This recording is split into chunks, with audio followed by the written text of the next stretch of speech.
पहले ये देखो कि नींद आती क्यों है, नींद का उद्देश्य क्या है।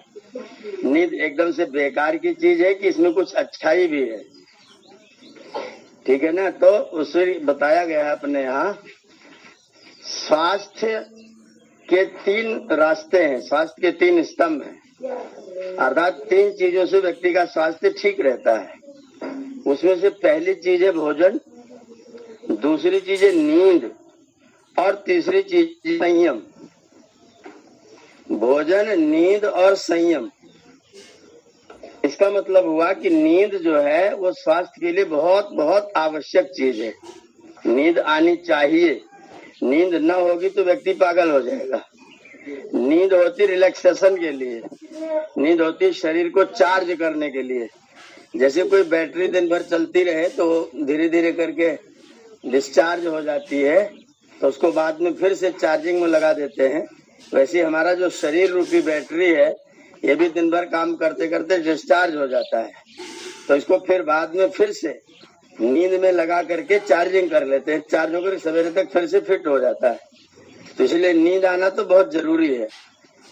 अब विचार ये करना है कि नींद बाधा न बनने पाए अपने कार्यों में, अपने काम में कोई बाधा न बने, अपना काम करने में नींद सहयोगी बन जाए।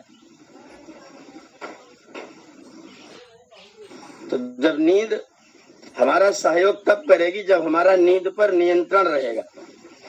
शरीर की अलग अलग अवस्था में, अलग अलग उम्र में नींद की मात्रा भी अलग अलग होनी चाहिए।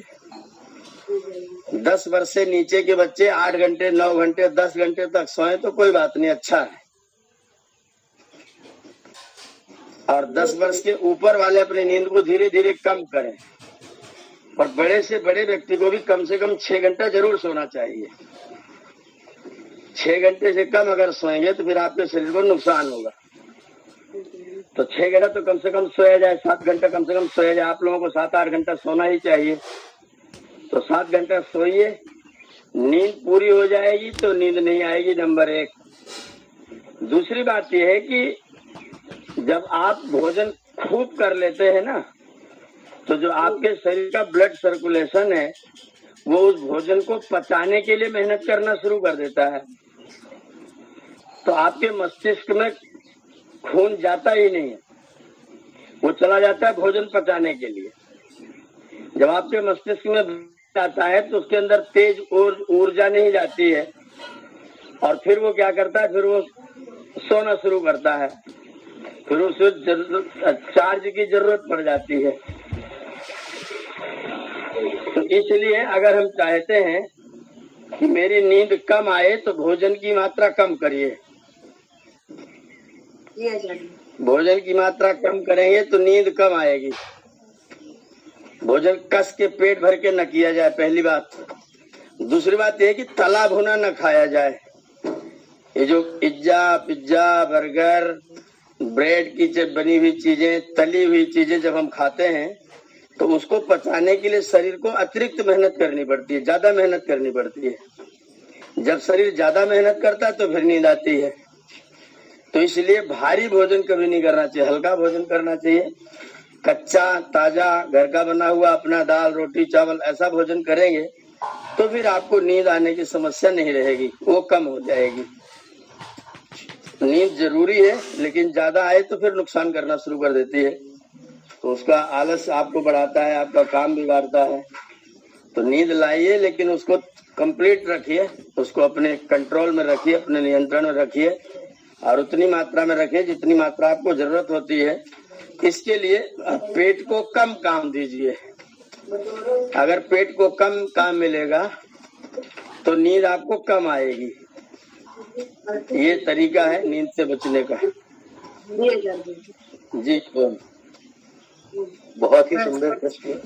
अभी चेतन जी ने इतना अच्छा प्रश्न किया था, तो मुझे याद आता है कि एक किताब मैंने देखी थी, एक डिपार्टमेंट है भारतीय सरकार का, जो कि आर्य समाज पे जिसने रिसर्च की और बहुत ही अनेकों लेख लिखवाए, उसे हम कहते हैं मोनोग्राफ कहते हैं। वो आर्य समाज ही क्या सोचता है उसी के बारे में इतनी मोटी किताब थी। उसका नाम था आर्य समाज एंड वैदिक वर्ल्ड व्यू। तो मुझे ये बात आ जाती है कि हिंदी के प्रति आर्य समाज का क्या नजरिया था, फिर सभी के बारे में बहुत ही सुंदर सोच उसमें है। और बस वो किताब याद आ गई। आगे हम जानना चाहेंगे कि आपके और प्रश्न क्या है।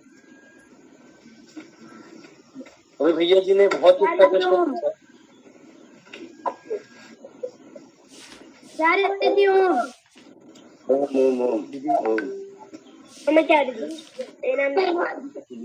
जी जी जी, ईश्वर से बड़ा माता पिता को क्यों कहा गया है?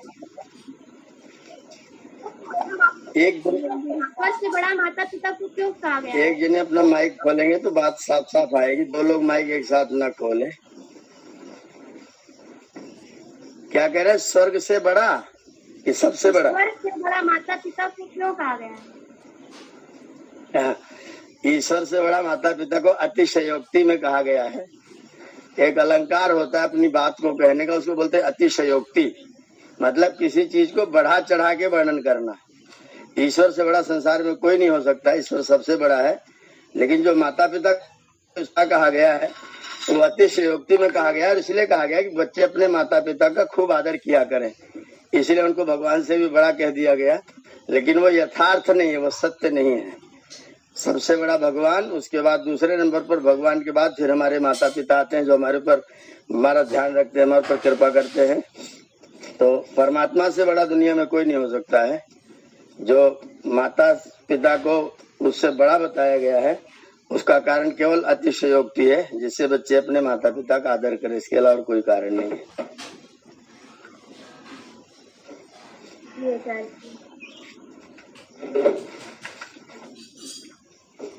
जी नमस्ते। हाँ भैया नमस्ते नमस्ते। जैसे कि मेरा प्रश्न है कि गाय भी दूध देती है, भैंस भी दूध देती है, बकरी भी दूध देती है, पर लेकिन गाय को ही गौ माता क्यों कहा जाता है? गाय के दूध में और अन्य दूध की अपेक्षा से पालन के जो गुण हैं, उन्नति के जो गुण हैं, बढ़ने के जो गुण हैं, वो गाय के दूध में अन्यों की अपेक्षा से ज्यादा हैं। बाकी पशुओं में है, उनमें भी गुण अलग अलग है, लेकिन उनमें से सर्वश्रेष्ठ गुण गाय के अंदर है। इसलिए गाय को माता कहा गया है। वो पालन पोषण के मामले में ज्यादा पालन पोषण करती है, उसका दूध अधिक फायदेमंद है, इसलिए हम लोग उसको माता पुकारते हैं।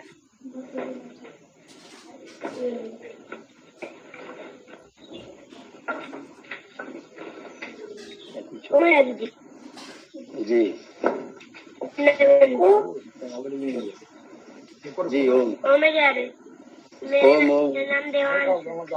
मेरा जी जी देवांशी प्रश्न जी। है कि भगवान तो कण कण में है, फिर मगर हमें दिखाई क्यों नहीं देता है? आपके पेट में भूख है कि नहीं? एक मिनट अभी देवांशु जी से बात कर लेने दीजिए। आपके पेट में भूख है कि नहीं है देवांशु जी? देवांशु जी बोलो। आपको भूख लगती है? लगती है। तो दिखाई भी देती है क्या आँख से? आँख से दिखाई देती है? कितनी बड़ी होती है? छोटी सी होती है, थोड़ी भूख लगती है, छोटी होती है, ज्यादा लगती है, फिर बड़ी होती है। नहीं, कई किलो की होती है, मतलब 1 किलो 2 किलो 250 ग्राम 500 बड़ी ग्राम होती है तो 1 किलो की, जब नहीं होती है तो आज थोड़ी सी होती है, छोटी सी। जैसे आपको अपनी भूख आँख से नहीं दिखती, पता चलता है खाली, है ना? जैसे मैं शब्द बोल रहा हूँ, अब मेरे शब्द आपके पास पहुँच रहे हैं ना, लेकिन आप ये शब्द देख सकते हैं? आप ये शब्द देख सकते हैं क्या? ना। मेरे शब्द आपके पास पहुँच रहे हैं पर देख नहीं रहे हैं। हवा आपने देखा है क्या? हवा देखी है? हाँ, जब बारिश होती है, बारिश दिखेगी। पता चलता है जब पेड़ चलने लग जाता है। मिलकर दिखाई देती है। जब पेड़ हिलने लग जाता है, जब पेड़ हिलने लग जाता है तो हम जान लेते हैं कि हवा चल रही है ना। हवा भी दिखाई नहीं देती है। तो दुनिया में सारी चीजें आंखों से नहीं दिखाई देती हैं। जो चीज सूक्ष्म होती हैं, छोटी होती हैं, वो आंखों से दिखती नहीं है। आपकी आंखों में काजल लगा हो तो बिना शीशे के देख पाएंगे क्या?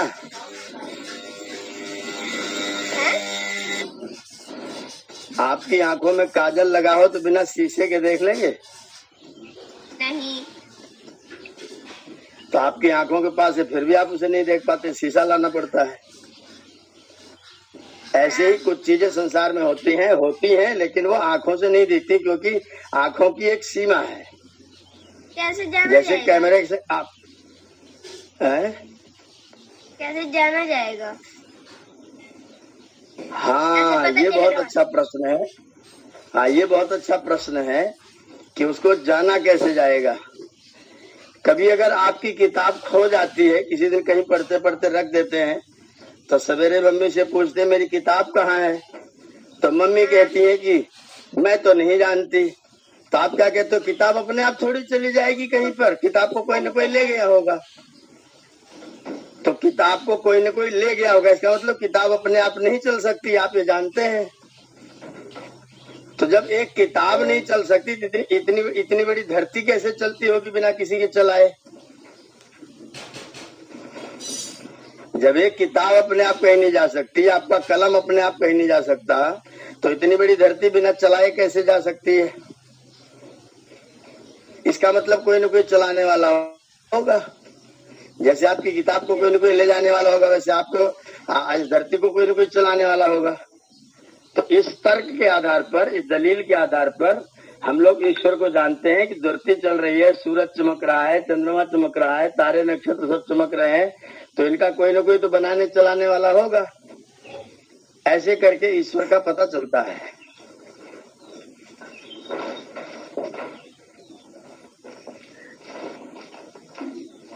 बहुत ही कल्पनाशील है, बहुत ही रचनात्मक उनकी सोच है।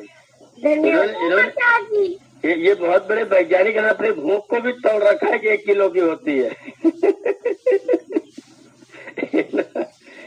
इन्होंने अपनी भूख को तोड़ा हुआ। ओम ओम ओम भैया।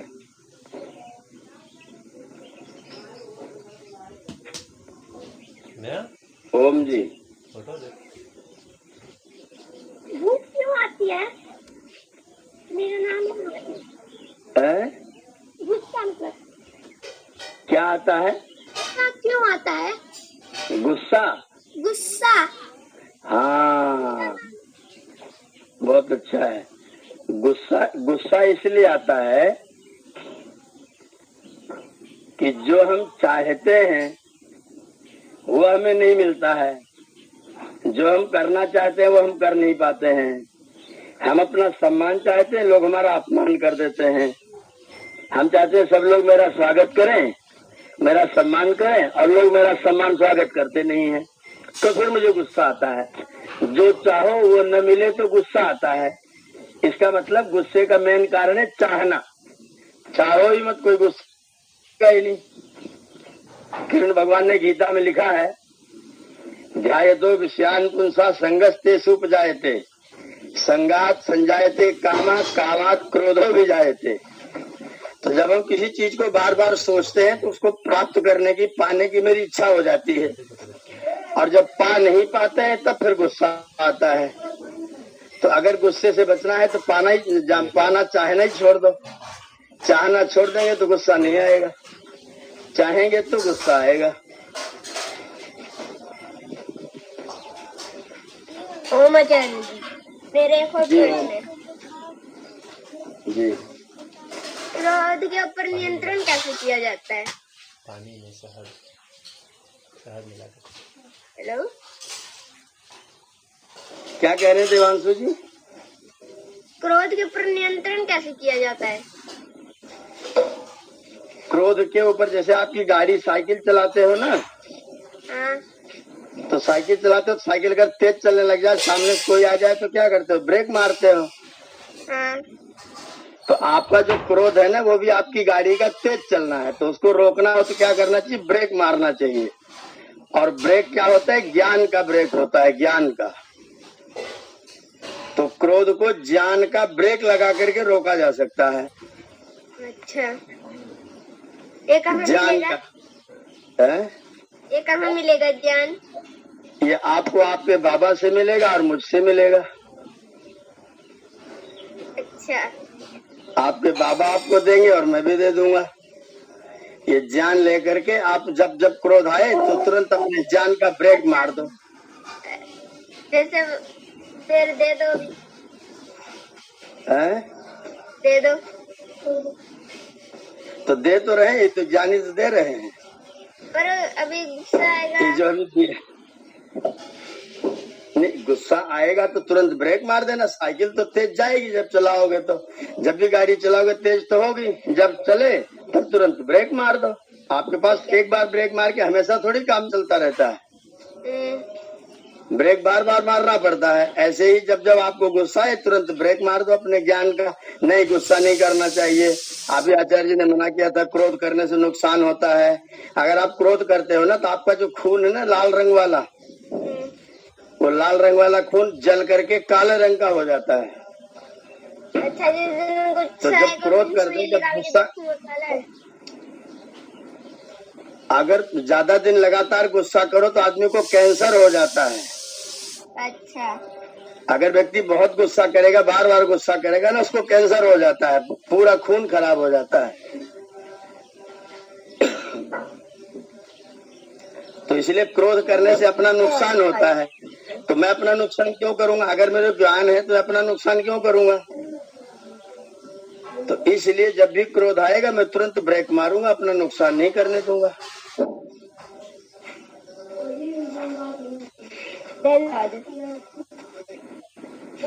जी, नाम है दोस्त दीपक, तू मचा दी सोने का लोग दादू को देख सकते। जी क्या कह रहे हैं? मेरा नाम है दोस्त दीपक, तू मचा दी। हम लोग दादू को क्यों नहीं देख सकते? किसको? दादू को। दर्द को। हर चीज की एक सीमा होती है, और कोई भी चीज अपने सीमा से ज्यादा काम नहीं कर सकती। जैसे आप दौड़ोगे दौड़ोगे दौड़ोगे, कितना तेज दौड़ोगे? ट्रेन के बराबर थोड़ी दौड़ोगे, आपकी एक सीमा, आप दौड़ नहीं सकते पूरा। तो ऐसे ही आंखों की भी एक सीमा है, वो उस सीमा से आगे जाकर के नहीं देख सकती। अगर उससे छोटा होगा तब भी नहीं देखेंगी, और उससे बड़ा होगा तब भी नहीं देखेंगी। उनके सीमा में जो आएगा वो उतना ही देख पाएंगी। तो दर्द जो है वो हमारी आंखों की सीमा से बाहर की चीज है, इसलिए वो आंखें नहीं देख पाती हैं। और आप उसे अनुभव कर सकते हैं, क्योंकि आपको होता है वो, तो आप उसकी अनुभूति कर सकते हैं, उसको आप जान सकते हैं कि मुझे दर्द हो रहा है। लेकिन आंख से नहीं देख, क्योंकि आंखों की सीमा वहां समाप्त हो जाती है, इसलिए आंखों से दर्द नहीं दिखता। जी, कल ही मैं पढ़ रहा था कि सांख्य दर्शन में कई तरीके बताए गए हैं जिससे हम देख नहीं सकते, बहुत ही पास होता तो सूझता नहीं दिखता, ऐसी बहुत सारी बातें हैं।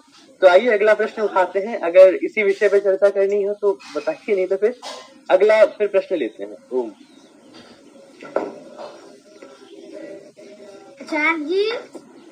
जी ओम। हमारे देश का नाम भारत है, भारत का मीन्स क्या होता है? बहुत सुंदर, अति उत्तम, अति उत्तम। भा कहते हैं ज्ञान को, भा कहते हैं प्रकाश को, भा कहते हैं परमात्मा को। भा माने ज्ञान, भा माने प्रकाश, भा माने परमात्मा। तो जो ज्ञान में, प्रकाश में और परमात्मा में रत रहता है उसे कहते हैं भारत। जो भा में, भा माने ज्ञान, प्रकाश और परमात्मा, उनमें जो रत रहता है उसी का नाम भारत होता है।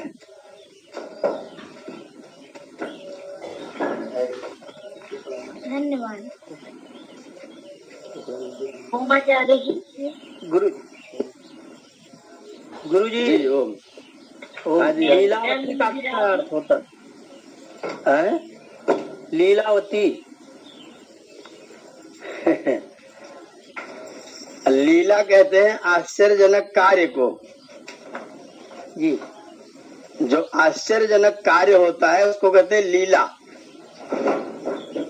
चाहे वो बुद्धि का कार्य हो, चाहे वो मन का कार्य हो, चाहे वो शरीर का कार्य हो, अगर वो ऐसा हो जो आश्चर्य कारक हो तो उसे हम लोग लीला बोलते हैं। और वो लीला जिसके पास में होती है उस स्त्री को लीलावती कहते हैं।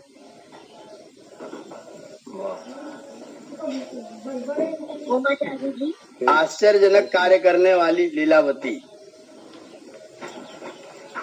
ठीक। आचार्य जी, जी जी। आचार्य जी, लीला क्या होती है? लीला माने आश्चर्यजनक कार्य, मतलब चमत्कार जैसा जिसको देखने में लगे तो ऐसा कैसे हो सकता है, तो बहुत मुश्किल का काम है। जैसे कोई व्यक्ति अपने आंगन में खड़ा होकर कूद ऊपर छत पर पहुंच जाए तो उसे बोलते हैं लीला। जिसको करने में विचित्र सा लगे तो वो लीला है। आश्चर्यजनक कार्य को लीला बोलते हैं। जी जी ओम। संतोष मेरा प्रश्न ये है कि मेडिटेशन क्यों करते? जी क्या क्या स्वाति जी? मेरा नाम क्या बोल रहे हैं? अनुराग है। मेरा प्रश्न ये है कि हम मेडिटेशन क्यों करते? मेडिटेशन माने ध्यान। उसको क्यों किया जाता है? अगर आपके घर में जो सामान रखा हुआ है वो सारा का सारा इधर उधर बिखेर दिया जाए पूरी रसोई में, आपकी पूरी रसोई में आपका पूरा सामान अगर बिखेर दिया जाए तो आपको कैसा लगेगा? अच्छा नहीं लगेगा। खराब लगेगा, अच्छा लगेगा? खराब लगेगा। और पूरी रसोई सब बेकार हो जाएगी। ऐसे ही जैसे आपको रसोई में फैला हुआ सामान खराब लगता है, वैसे ही आपके पास में 5 कर्मेंद्रियां हैं, 5 ज्ञानेंद्रियां हैं, आपके पास मन है, आपके पास बुद्धि है, आपके पास में अहंकार है, आपके पास में चित्त है। ये सारा आपके पास में सामान है। इस सामान को जब बटोर के इकट्ठा करके व्यवस्थित करके रख देते हैं तो अच्छा लगता है। और जैसे रसोई का सामान बिखरा खराब लगता है, वैसे जीवन का सामान भी बिखरा हुआ हो तो कैसा लगेगा? जीवन बिखरने न पाए, जीवन एक जैसा रहे, जीवन में सुख रहे, जीवन में आनंद रहे, समरसता रहे, कोई देखे तो उसको अच्छा लगे, ये सारे गुण लाना हो तो हम ध्यान करते हैं, मेडिटेशन करते हैं। Meditation, med it meditation है ना। मेड माने बनाना, बनाया हुआ, इट माने इसको।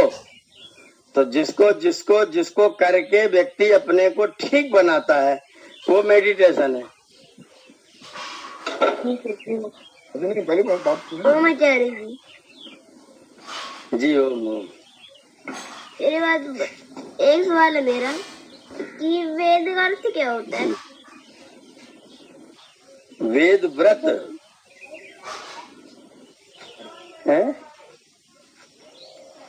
वेद का अर्थ क्या ना? वेद व्रत, वेद का वेद अर्थ, वेद का अर्थ। अच्छा, वेद शब्द का अर्थ। वेद शब्द का अर्थ है नॉलेज, ज्ञान। वेद का मतलब होता है नॉलेज। और जो ज्ञान है उसी का मतलब वेद। और मंत्र का अर्थ क्या होता है? मंत्र का मतलब, हाँ बहुत सुंदर। मंत्र का अर्थ होता है विचार, चिंतन, सोच, थिंकिंग। तो जिसके द्वारा, जिन वाक्यों के द्वारा, जिन श्लोकों के द्वारा अच्छा थिंकिंग दिया जाता है, अच्छा विचार दिया जाता है, उन्हें बोलते हैं वेद मंत्र।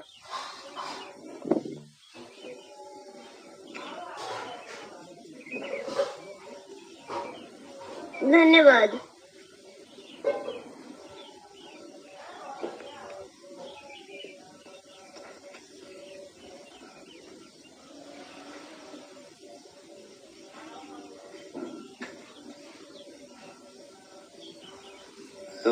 आज कई सारे शब्दों के हमें अर्थ जाते। आचार्य जी, आशुतोष का क्या जी अर्थ होगा? आपके बालक लोग कहाँ हैं? नाती पोते बच्चे लोग? आप अपने बच्चे को ले आइए, बच्चे लोग हो उनसे प्रश्न कराइए। आज आपके संडे का दिन है, बच्चे लोग बच्चों के लिए है।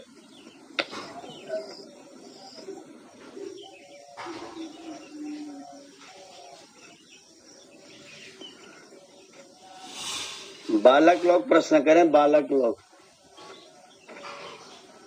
ओम आचार्य जी, मेरे नाम का अर्थ क्या है? आपका नाम तो बहुत अच्छा है। देवांश की देवांश, सुनो, देवांश है कि देवांशु है? ऊ की आ?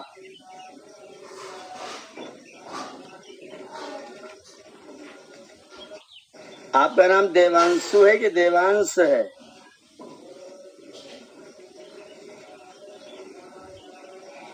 देवांश जी, दोनों का अर्थ बता दो, देवांशु और देवांशु का। अंशु का मतलब होता है किरण। अंशु माने किरण। और देव का जो किरण है, देवों का जो किरण है, किरण क्या करता है? प्रकाश का काम करता है। तो जो देवों का प्रकाश करता है वो देवांशु है, जो देवों को प्रकाशित करे। देव दो प्रकार के हैं, एक जड़ देव है, एक चेतन देव है। तो चेतन देवता में माता, पिता, आचार्य, अतिथि, ये देवता हैं। तो इन देवों को जो प्रकाशित करे, अपने माता का नाम प्रसिद्ध करे, अपने पिता का नाम प्रसिद्ध करे, अपने दादाजी का नाम प्रसिद्ध करे, प्रकाशित करे, वो देवांशु है। और जो देवों का अंश है, छोटा सा हिस्सा है देवों का, वो देवांश है। जो देवों का अंश है, हिस्सा है, भाग है, वो देवांश है। और जो देवों को प्रसिद्ध करे, देवों को प्रकाशित करे, देवों का यश बढ़ाए, उनका नाम रोशन करे, वो देवांशु है।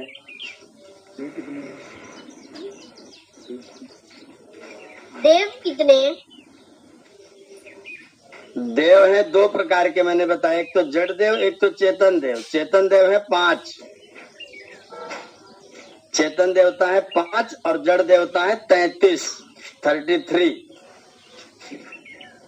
अगर 33 को भी नोट करना चाहोगे तो उनका भी डिवाइडेशन कर सकते हो, भाग कर सकते हो। पहला है 8 वसु, एक वसु देवता है, वसु 8 है। दूसरा है रुद्र, रुद्र 11 है। वसु 8, रुद्र 11, आदित्य 12 और बिजली और यज्ञ, ये हो गए, जोड़ लीजिएगा तो 33। ये 33 तो जो है वो जड़ देवता है और 5 चेतन देवता हैं। तो कुल मिलाकर के 38 देवता हो गए।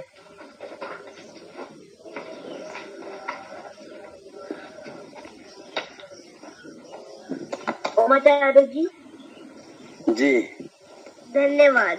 आचार्य जी, मेरा प्रश्न ये है कि हम जब भी यज्ञ या पूजा करते हैं तो उसमें मंत्र बोलते हैं, तो हम उस मंत्र का अर्थ क्या होता है? तो बहुत सारे मंत्र आप बोलते हैं, कौन से मंत्र का अर्थ बताऊं, ये बताइए तो मैं उसका बताऊं। ओम भूर्भुवः। आप इतने सारे मंत्र बोलते हैं तो एक मंत्र तो कोई बोलते हैं, तो बहुत सारे मंत्र श्रवण करते हैं। उनमें एक आपके लायक बहुत अच्छा मंत्र है गायत्री मंत्र।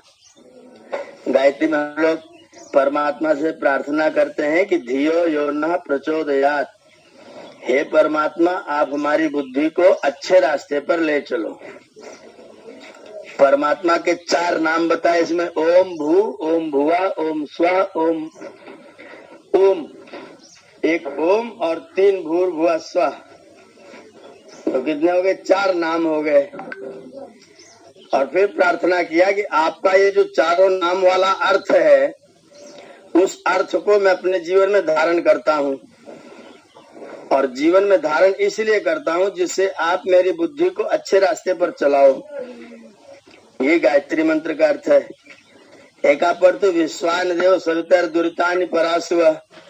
हे परमात्मा, हमारे जितने भी दुर्गुण हैं, जो दुर्व्यसन हैं, जो मुझे गुस्सा आ जाता है, जो मैं चिल्लाने लग जाता हूँ, जो मैं किसी की बात नहीं मानता हूँ, मेरे इस दुर्गुण दुर्व्यसन को आप दूर कर दीजिए। सब उनसे प्रार्थना करते स्वांजो सत्तर दुर्तानि परासुव। हे परमात्मा, हमारे सब दुर्गुण दूर कर दीजिए। ऐसे बहुत सारे मंत्रों से बहुत सी प्रार्थनाएं हम लोग परमात्मा से करते हैं।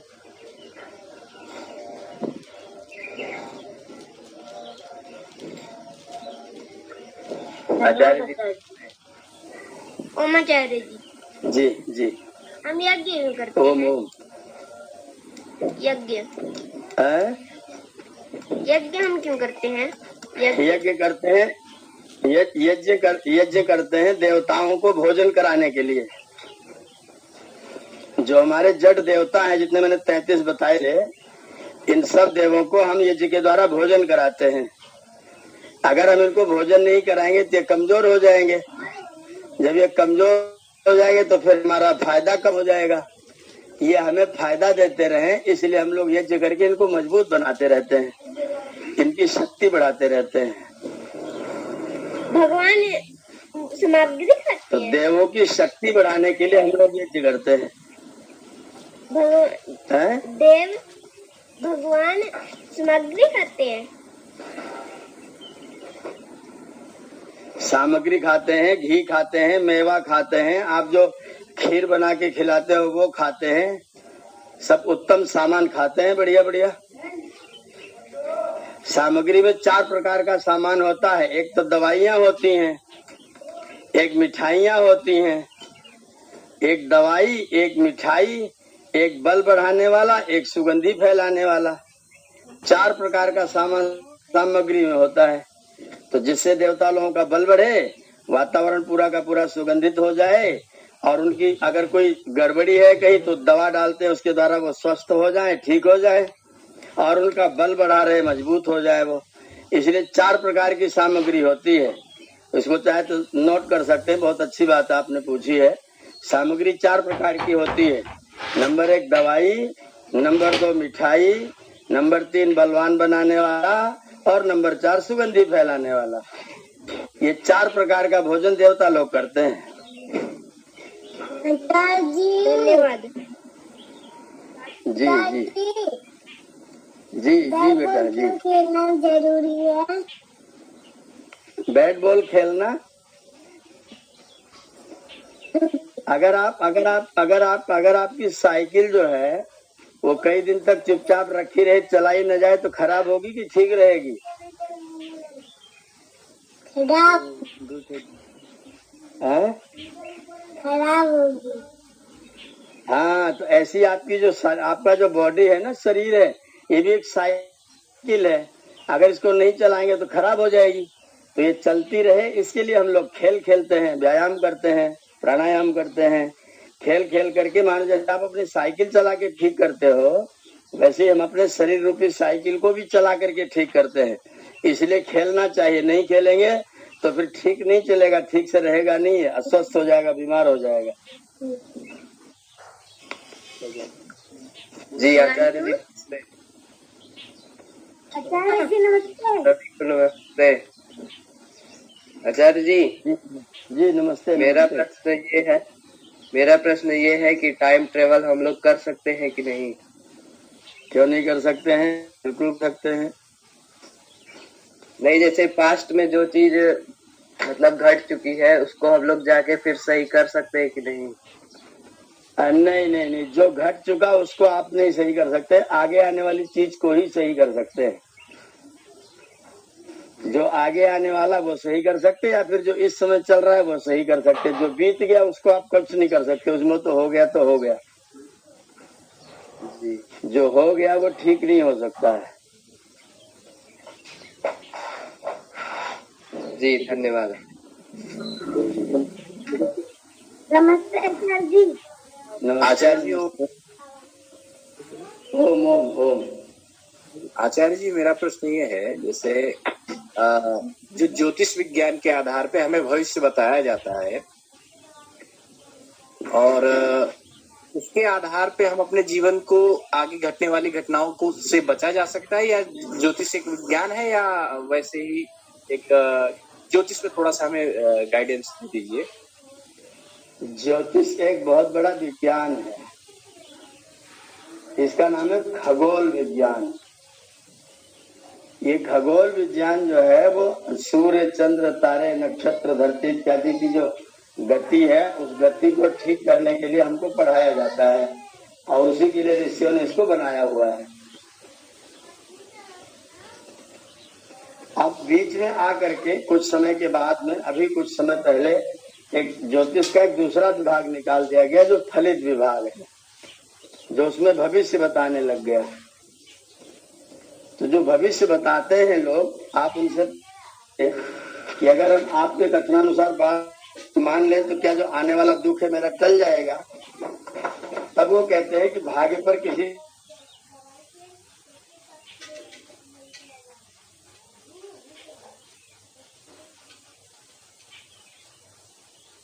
का कोई वो नहीं है, कोई अधिकार नहीं है। उसका फलित विभाग है वो ठीक नहीं है, उचित भी है, अनुचित है वो, उसके कारण का जीवन कई बार खराब हो जाता है। फलित विभाग ठीक नहीं है। उसका जो गणित विभाग है, जो पहले से जो ऋषियों का लिखा हुआ जो शास्त्र था ज्योतिष, उसका एक पुस्तक है सूर्य सिद्धांत। तो वो जो पुस्तक है वो ज्योतिष विज्ञान है, और वो खगोल विज्ञान है जो खगोल विद्या को बताता है। सारे जो तारे, नक्षत्र, चंद्र, सूर्य इत्यादि जो चलते हैं, कैसे इनकी गति है, कितनी इनकी दूरी है, कितनी की रफ्तार है, वो सारा जो ज्ञान है वो वास्तव में विज्ञान है, खगोल विज्ञान।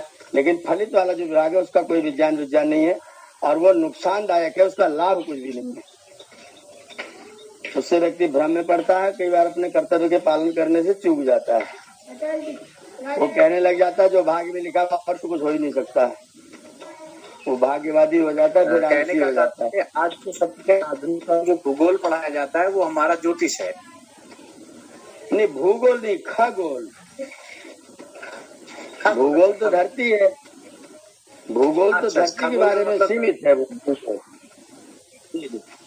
भूगोल धरती में सीमित है, खगोल धरती जितना है सब कुछ है, पूरा विज्ञान है।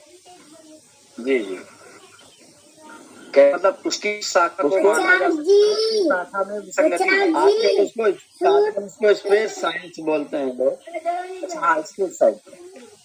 तो इस पे स्पेस साइंस का जो ये हमारा कॉन्सेप्ट है ज्योतिष का, इस पे भरोसा किया जा सकता है। इस वाले पे भरोसा कब किया जाए? विज्ञान है, बिल्कुल।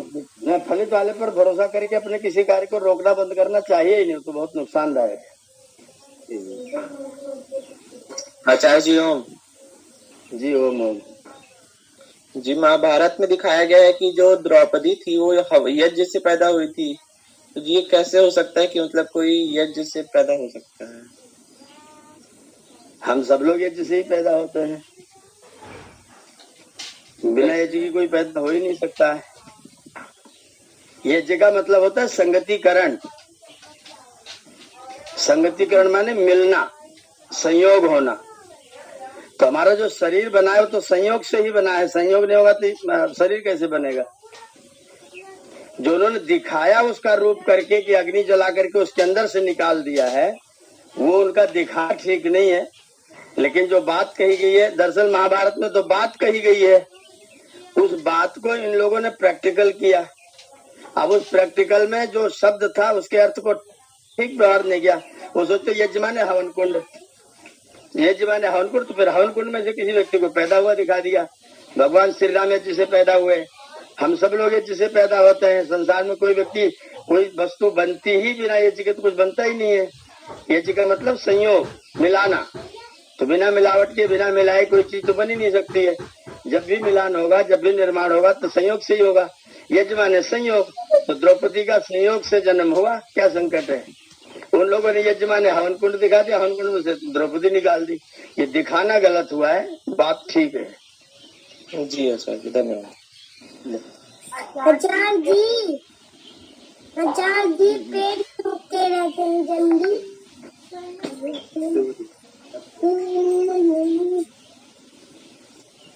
शिवांशु कुछ पूछ रहा है। शिवांशु तो फिर पूछू।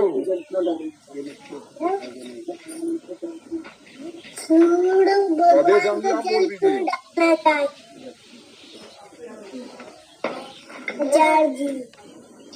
जी ओम। राधे श्याम जी आप बोल दीजिए। डालना चाहिए। सूर्य भगवान को जल क्यों डालना चाहिए?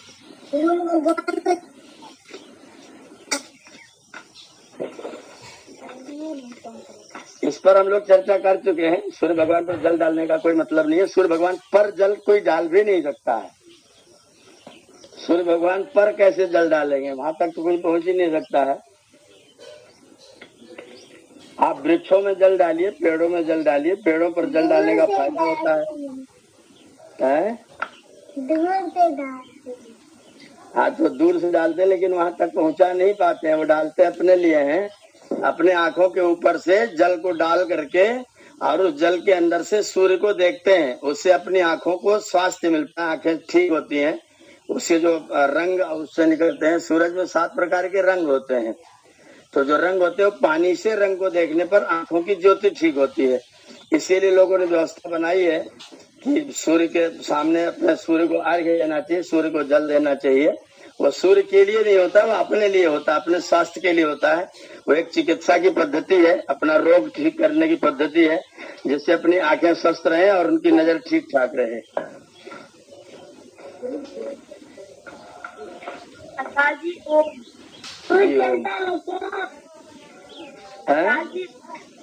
सूर्य चलता है क्या? सूर्य चलता है, सूर्य चलता है अपनी कीली पर। स्थान नहीं बदलता है सूरज अपनी कीली पर चलता रहता है, जगह नहीं बदलता, कहीं आता जाता नहीं। जैसे कोई व्यक्ति अपनी जगह पर ही घूमता रहे, ऐसे सूरज भी अपनी जगह पर ही घूमता रहता है।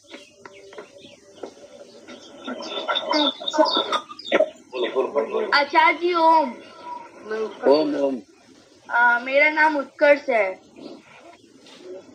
बहुत सुंदर नाम है आपका। मेरा प्रश्न ये है कि सबसे पहले ओम शब्द का निर्माण क्यों हुआ और कैसे और कहाँ हुआ?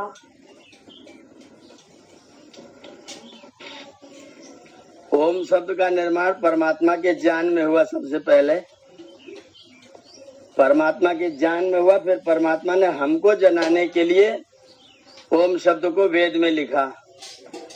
पहले ज्ञान परमात्मा के हुआ, परमात्मा ने उस ज्ञान को हम लोगों को देने के लिए वेद में लिखा।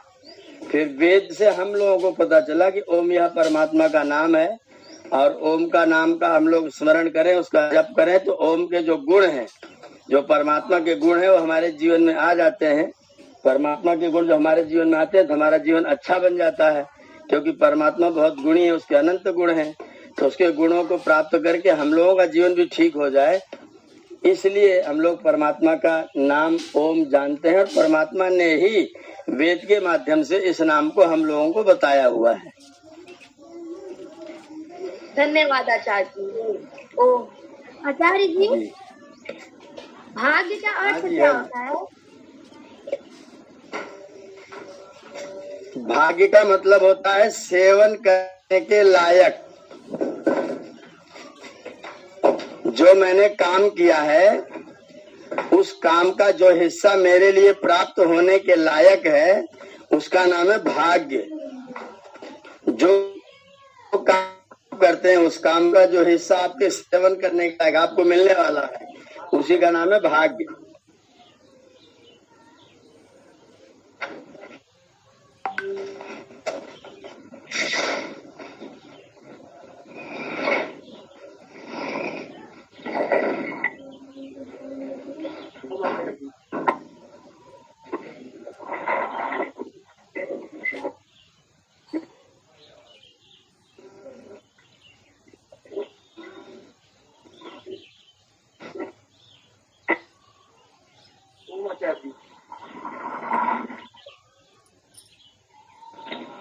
बहुत लोगों ने अपना माइक खोल रखा है, आवाज जो है बाधित हो रही है।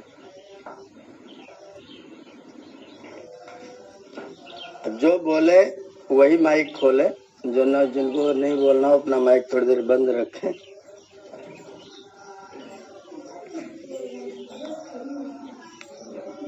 आचार्य जी जी जी आचार्य जी, हमें स्वप्न क्यों आता है? बहुत अच्छा, बहुत बढ़िया, बहुत सुंदर, अति उत्तम। ये सवाल आपने बहुत अच्छा किया। हमारे पास में एक ऑर्गन है, एक सामान है जिसको हम लोग मन बोलते हैं। मन जब हमारा शरीर सोने के लिए चला जाता है, उस समय मन जो पहले किया हुआ काम रहता है उसमें घूमने लग जाता है। तो पहले किए हुए काम में जब मन घूमता है तो उसी को हम लोग स्वप्न कहते हैं। इंद्रियां सो रही होती हैं, शरीर सो रहा होता है, आपका मन जग रहा होता है। तो जगता हुआ मन जो है वह आत्मा के साथ रहता हुआ पुराने जो अपने कर्म किए हुए हैं, पुरानी जो चीजें हमें अनुभव है, हमारे ज्ञान में सब संचित है, उसमें मेरा मन घूमने लग जाता है। तो जब मन घूमने लग जाता है तो उसी को हम लोग स्वप्न कहते हैं, वो स्वप्न कहा जाता है। आचार्य जी धन्यवाद।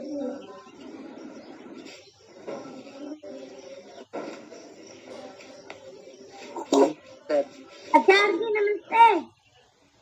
मेरा नाम विदात क्या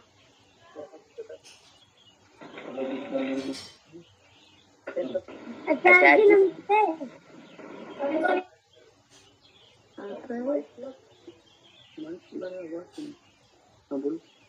मेरा नाम वेदांत प्रताप सिंह है। ईश्वर क्या काम करता है?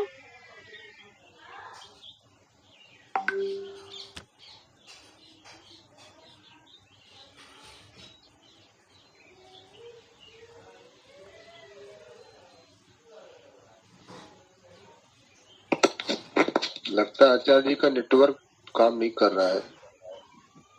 थोड़ी प्रतीक्षा कर लीजिए।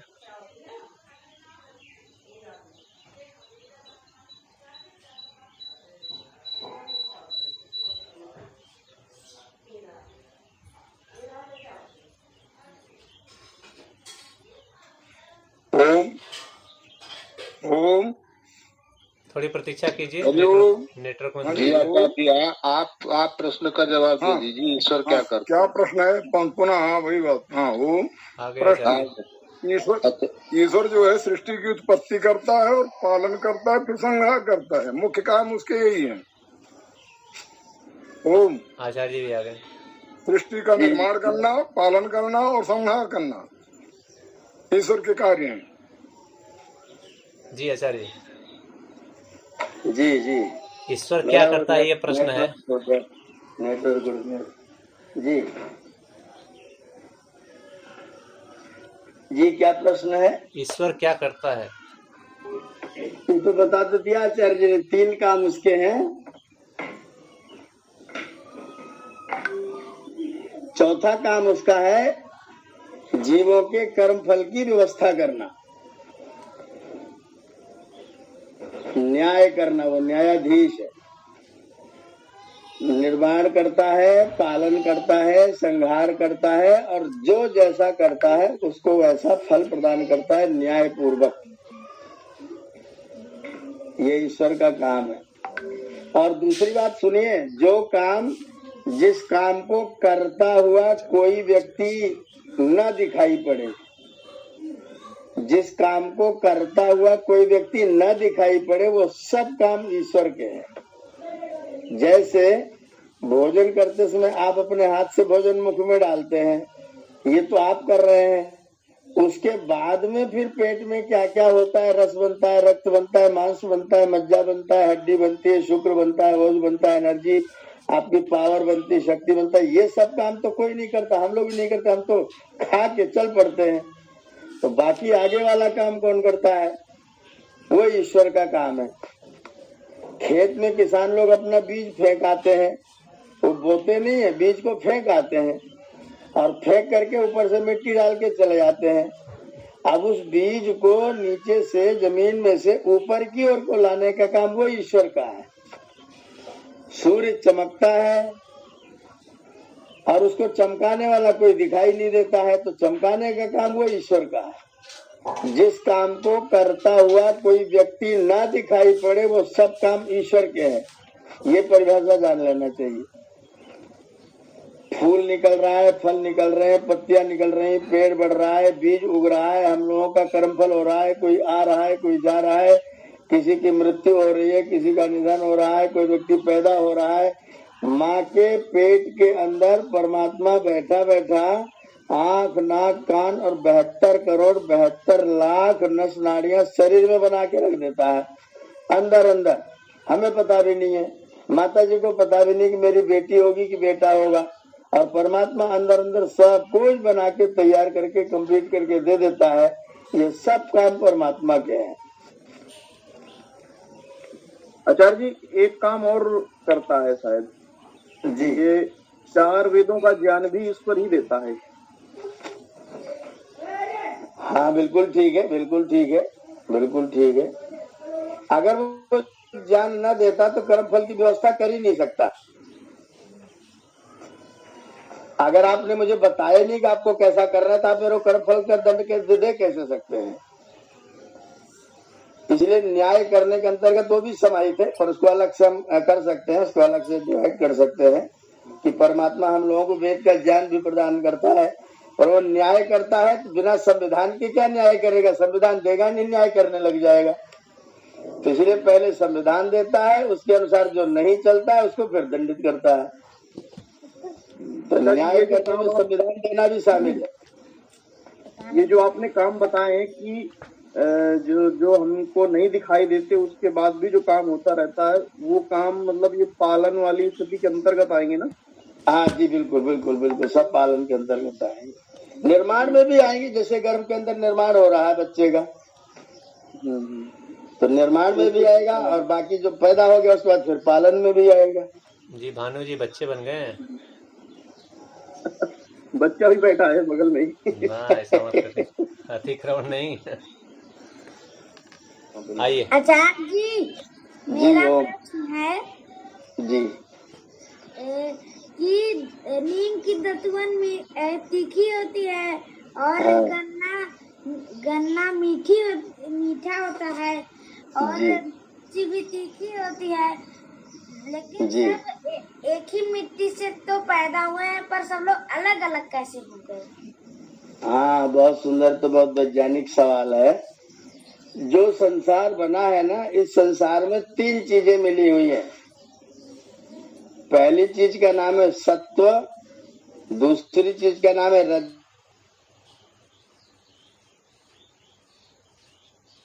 रजस, और तीसरी चीज का नाम है तमस। तो मान लो 100, तो 100 तीनों मिल गए तो बन गया 300। अब इसमें से मैंने क्या कर दिया कि रजस को कर दिया 150, सत्व को कर दिया 50 और तमस को कर दिया 100, तो भी 300 हो गया। ऐसे मैंने तमस को कर दिया 200 और रजस और सत्व को 50-50 बांट दिया, तो भी 300 हो गया।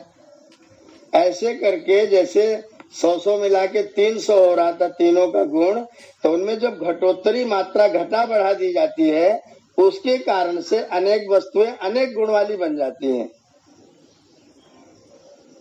जैसे आपके पास में आटा दे दिया गया और तेल दे दिया गया और चीनी दे दिया गया और गैस दे दिया गया, पानी दे दिया गया, तो आपने उसको पहले आटे को गीला करके मिलाया, कपड़े में भरा और पतला लकीर बना के डाल दिया, आपने जलेबी बना दिया।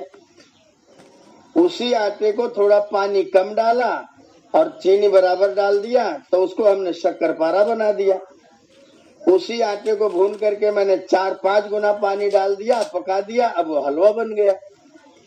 तो आटा, चीनी, सूजी वही चीज है, सारी की सारी वही चीज है, लेकिन मात्रा के घटाने बढ़ाने से अलग अलग चीजें बन जा रही है। जलेबी बन रही है, मीठी पूड़ी बन रही है, हलवा बन रहा है, शक्करपारा बन रहा है, तमाम मिठाइयां बन रही हैं। ऐसे ही सत्वगुण, रजोगुण, तमोगुण की मात्रा को घटाने बढ़ाने से कभी नीम बनता है, कभी मिर्ची बनती है, कभी महुआ बनता है, कभी आम बनता है, कभी बेल बनता है, कभी नींबू बनता है। ये सब इन गुणों की मात्रा को घटाने बढ़ाने के कारण से सारे अलग अलग हो जाते हैं।